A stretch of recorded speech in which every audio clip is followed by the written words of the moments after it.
Well, this is the second time that we did the trip with the School of Architecture. What's different about this one is that for the first time we had a collegiate program, so we had students from the Department of Art and Art History as well as from the School of Architecture. And so altogether 45 students. And we also had faculty from both departments as well. And so this is, I think, a model for one of the things that the new college is striving for in terms of interdisciplinary research, interdisciplinary teaching.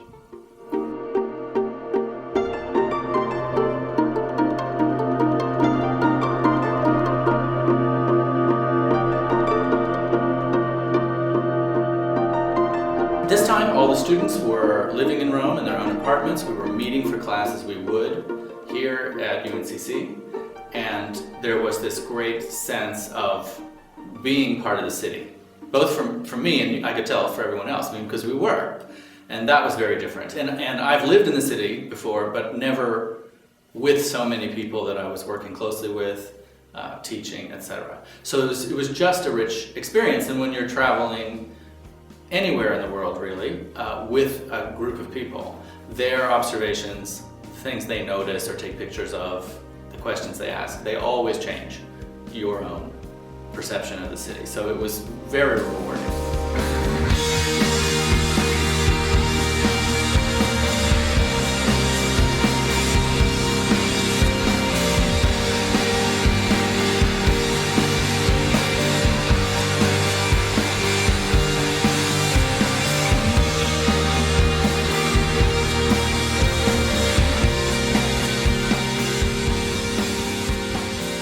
For 3 years, I've been studying pretty much from a book, from a history book, and that's not as deep as I would like to go.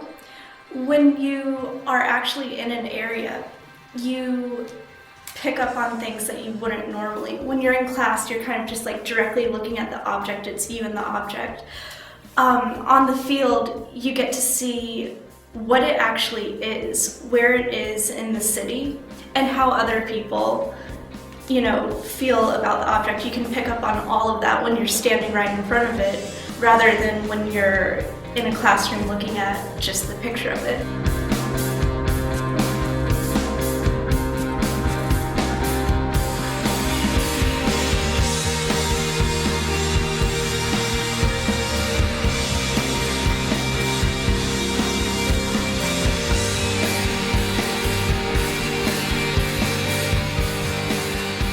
The experience with the group had its advantages and disadvantages, I think.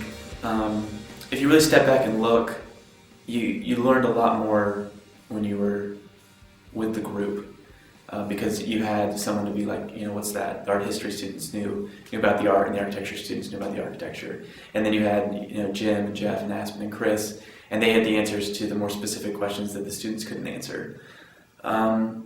But I also think that another really big, a bigger idea of the group was the individual. And I think that students would go off on their own. And I think that was something that was very kind of key to this trip. One of my best memories was going to the Jubilee Church, which is done by Richard Meyer. And I got there and it was breathtaking. And within those 2 hours, I learned more about the Jubilee Church than I will ever learn in the textbooks or seeing in pictures or on the internet. And it's just one of those experiences you can't forget.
just because, yes, I had the group and that was a great time, great memories, and I loved every minute I spent with the group. But the walks I did became a very personal, almost religious experience for me. And I brought back both physical and mental pieces from Italy from that. So yes, I have those souvenirs where some of them were just trash, some of them are little items people dropped. But overall, together, they make Italy. Not each individual item together makes the whole.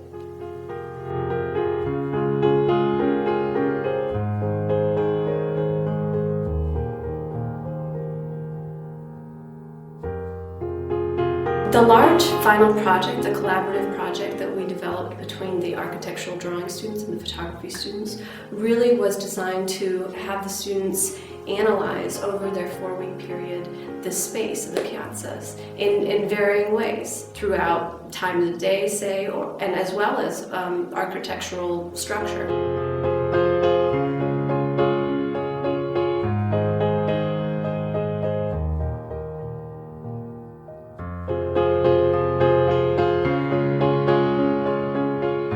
Photo students were really asked to go to the piazzas and live in the piazzas and look at how the space is utilized every day by the Romans and really think about how they could create a collage or a photo documentation project that really expressed more than just the structural elements that the architecture students were focusing on, but actually the experience of being in the piazza.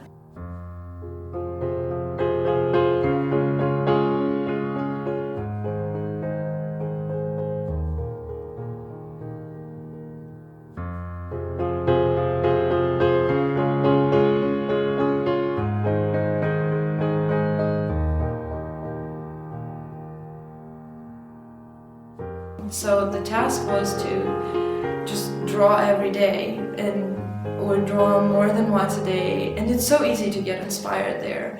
You know, you're in a foreign country, obviously, and you know, everything is different. And I think recording something by hand is more meaningful, or recording something via drawing is more meaningful than just taking pictures of it, because you understand the subject matter more. And that's what we're there for. That's what we were there for, to try and figure out relationship between things that not necessarily exist in the United States. And what a better way to figure it out than by drawing it.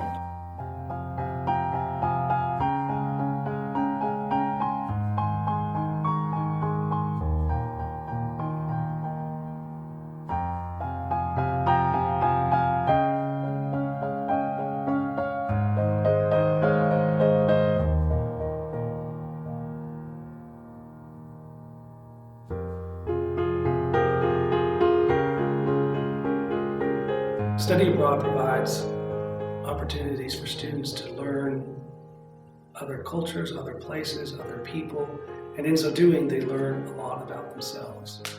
And they learn a lot about the discipline of architecture, seeing the world anew, particularly seeing architecture in other cities, associated with other cultures, other economies. Increasingly, everyone has to become globally competent to some degree, and study abroad is a great way to do that during your education.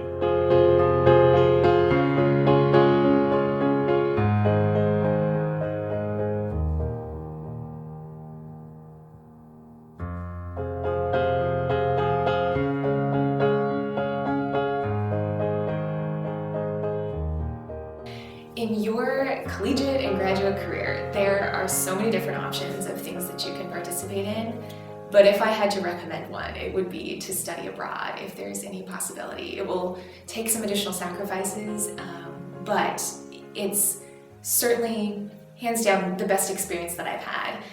It's not only enjoyable, but you will literally use that experience on a daily basis, whether it be the way in which you live your life when you come back, or talk to people of different cultures, or cook. But in architecture in particular, what I have really taken with me is a new perspective when I'm in the conceptual development stage of projects. Because when you are learning about a project and a site, all of a sudden you have a broader perspective than just what you've experienced in the US. And you compare it to cultures, you compare it to different landscapes that you've seen, and then the buildings that you've experienced abroad that have different materials. And it's just, your eyes are just open in a new way, and you have a different palette to work with. So if there's nothing else that you do, then that's really the thing that I would recommend. I think that it has become one of the driving factors behind my ideation and concept development on architecture.